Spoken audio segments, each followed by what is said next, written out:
first time in my life, fear worked for me instead of against me, because I realized something simple and brutal. Love is not enough if you don't live long enough to get it. So I went back to my doctor and I reopened the conversation about weight loss surgery, something I had previously dismissed because it required absolute sobriety.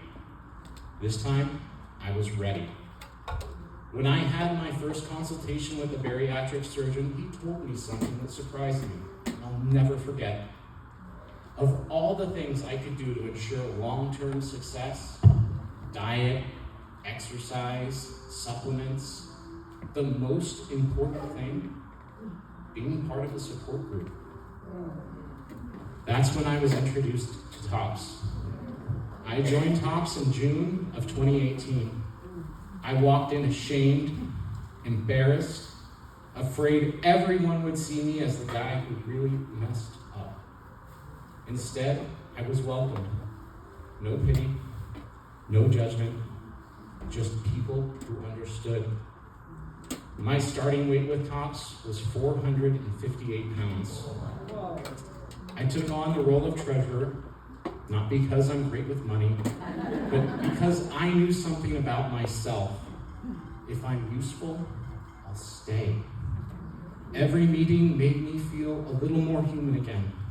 I started respecting my body, not loving it, not celebrating it, just respecting it. Fast food went first, then soda, then breakfast became a real meal instead of an energy drink. Protein first, vegetables later, chew, pause, put the fork down, don't eat in front of a screen. Was it perfect? No. Was it better? Yes. Movement came next. And honestly, my dog deserves more credit than I do. At first, I could barely make it around the block. My back was on fire. I stopped constantly. But slowly, pain faded. Distance increased. Confidence followed. TOPS helped keep me accountable.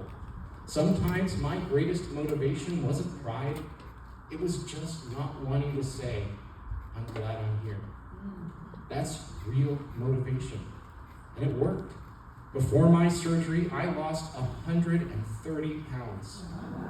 My medical team literally applauded me in the operating room. And after my surgery, I lost another 130 pounds. And yes, my life changed. I became a father. I reconnected with hobbies. I found a new career.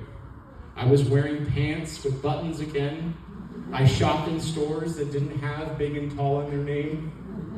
I did things I never thought I could do.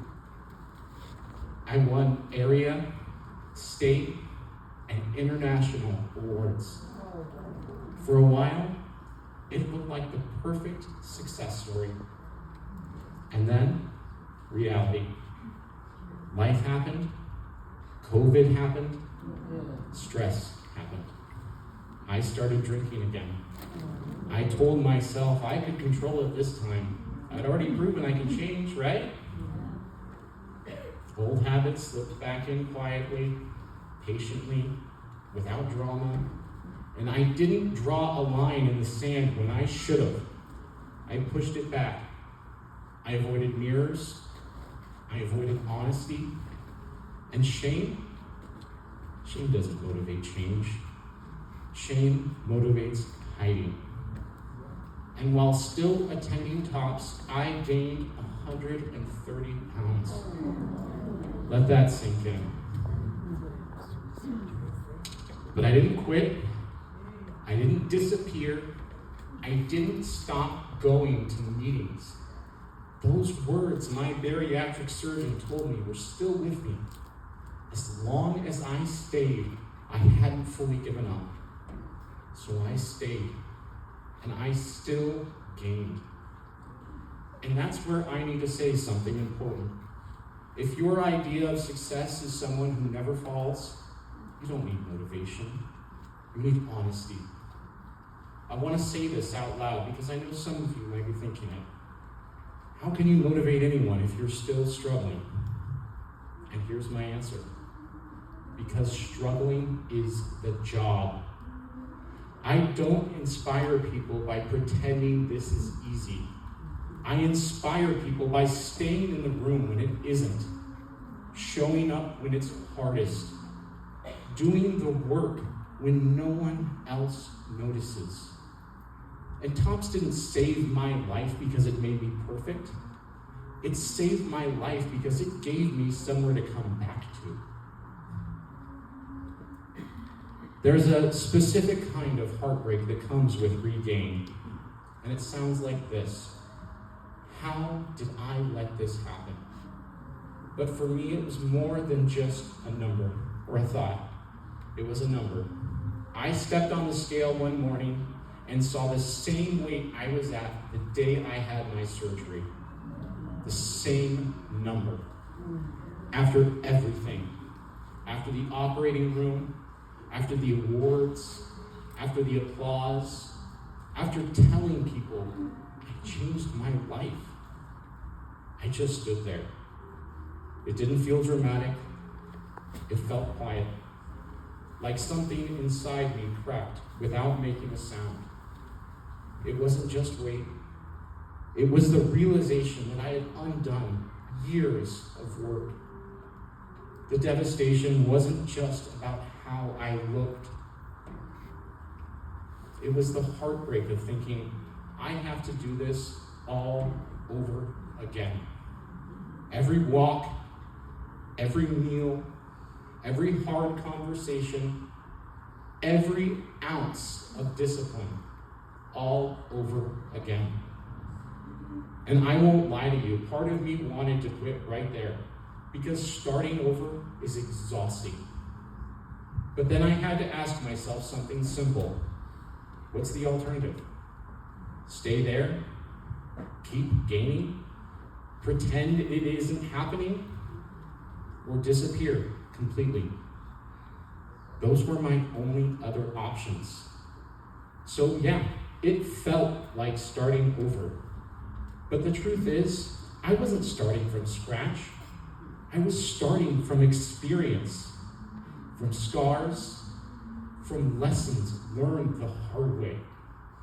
And I would rather repeat the work than repeat the regret. You see, regaining weight doesn't mean you failed. It means life happened faster than your coping skills.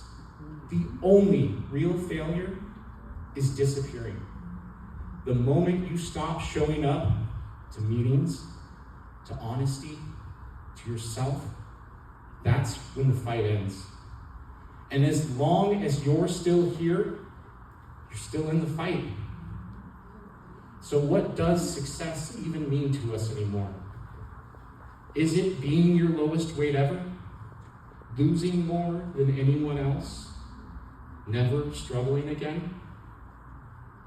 Or is it staying honest, staying connected, refusing to quit? Perfection had burned me out, so I stopped chasing it. Instead, I chased 1% better. One better meal, one honest weigh-in, one walk, one hard conversation. Because 1% becomes momentum, and momentum becomes transformation. I now stand before you at 40 years old, weighing less than I did when I was 14.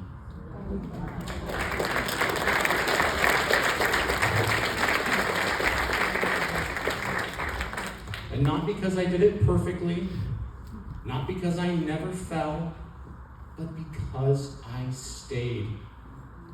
And I've learned a few things along the way. So now I would like to share with you my 5 most cherished lessons in weight management. Number 1, be honest and accept help. Lying to myself almost killed me. It took me years to realize I wasn't fooling anyone, least of all my waistband. The truth is, being honest with yourself is hard. Owning your destructive habits without using them as weapons against yourself is even harder. There's a term for a particularly sinister form of procrastination where a person pretends to work towards change without actually changing. Buying new workout clothes, watching fitness videos, researching diets. It's called action faking. Action faking is seductive but useless. It produces nothing. You don't need solutions first. You need truth. And the truth is, motivation is tempting to wait for, but it rarely arrives before we start. Action comes first. Small, consistent steps build momentum and create the motivation you thought you needed. Progress asks for discipline more than inspiration. And setbacks are part of the process, not proof that you failed. And you don't have to do this alone. So here's the game changer. I stopped worrying about how I was going to lose the weight, and I started focusing on why. That's when I finally had the courage to ask for help. And believe me, accepting it was not weakness, it was survival. You see, needing help isn't weakness. Refusing it is. Number 2, prepare. You wouldn't jump in a car for a cross-country trip without snacks, playlists, and bathroom stops mapped out. Weight loss is no different. Preparation is key. Before making lifestyle changes, I take time to plan, journal, daydream about what I want to feel like at my goal weight, maybe hang up a pair of jeans that used to fit. I treat this like spring cleaning for the soul. Reconnecting with friends, distancing from the drama, finding new hobbies, getting excited about feeling good again. Because the next phase ain't exactly a spa day. You see, change doesn't have to be dramatic, but it does need to be deliberate. So prepare ideas, prepare environments, prepare your mind. Motivation is easier to find if it's already packed and waiting. Number 3, get comfortable being uncomfortable. If we're going to be honest, weight loss isn't always fun. I had to retrain my taste buds. Black coffee and Greek yogurt used to taste like punishment. Now they're my preference. I had to accept that change often feels like suffering, but the kind that makes you stronger. Make no mistake, this is where the real work begins, but it's also where you prove to yourself that you're worth it. One change at a time, 1 month at a time, one sweaty walk around the block at a time. Is it hard? Oh yeah. Is it worth it? Absolutely. This part sucks. That's not negativity, that's reality. But discomfort is the price of progress. And yes, tastes change. Bodies adapt. Brains rewire. But only if you stay long enough. Number 4, never stop showing up. When my bariatric surgeon told me the most important thing for long-term success was being in a support group, I thought he was being dramatic. But the truth is, when I moved to a new city, when I gained, when I felt like a complete failure, Tops was still there, a constant, a lifeline. Support groups like Tops aren't just about accountability. They're about community, vulnerability, and emotional push-ups. You can't just fix your body. You have to tend to your spirit too. Support groups aren't optional. They are emotional exercise. Diet and movement handle the body. Community handles the rest. Because sometimes saving your life looks a lot like sitting in a folding chair on a Tuesday evening, surrounded by people who believe in you, even when you don't believe in yourself. Number 5, live by principles. Your motivation needs a backbone. When the scale refuses to budge and the cookie aisle starts whispering your name, you need something deeper to hold on to. For me, that's my personal set of motivational principles. I believe I will feel better if I make better choices. I believe I can feel satisfied eating healthy food.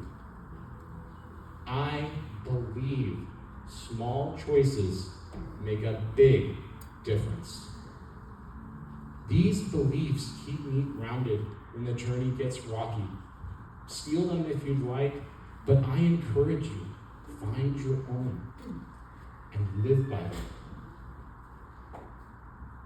Now, I want to leave you with this.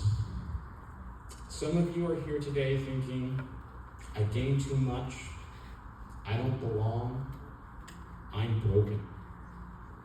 I want to say this as clearly as I can. Events like these are not for people who are winning. They are for people who refuse to give up. If weight loss was about motivation, none of us would need this room.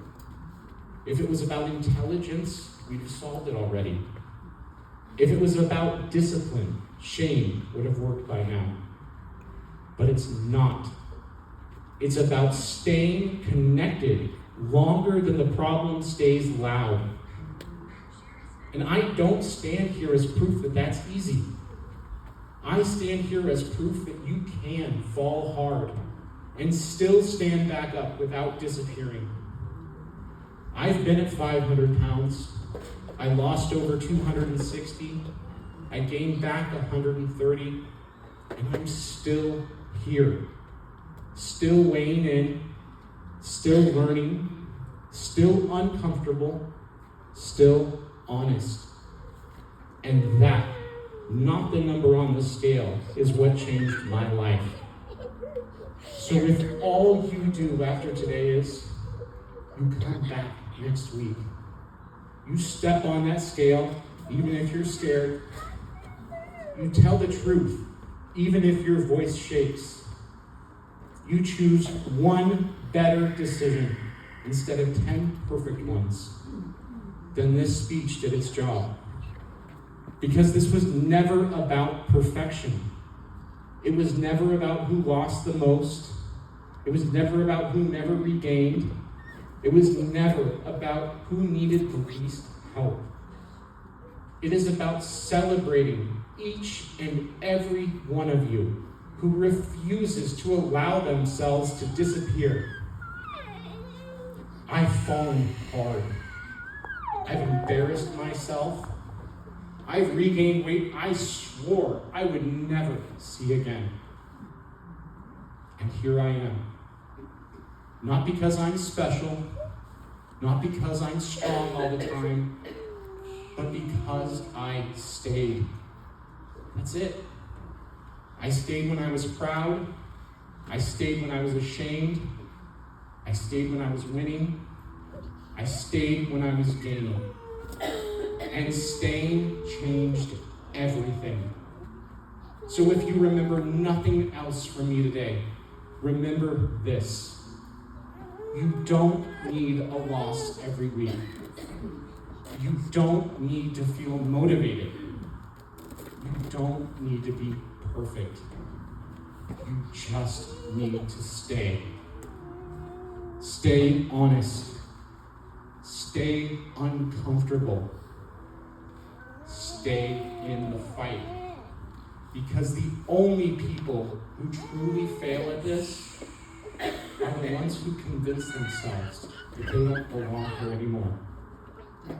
And if you're here today, you belong. Thank you.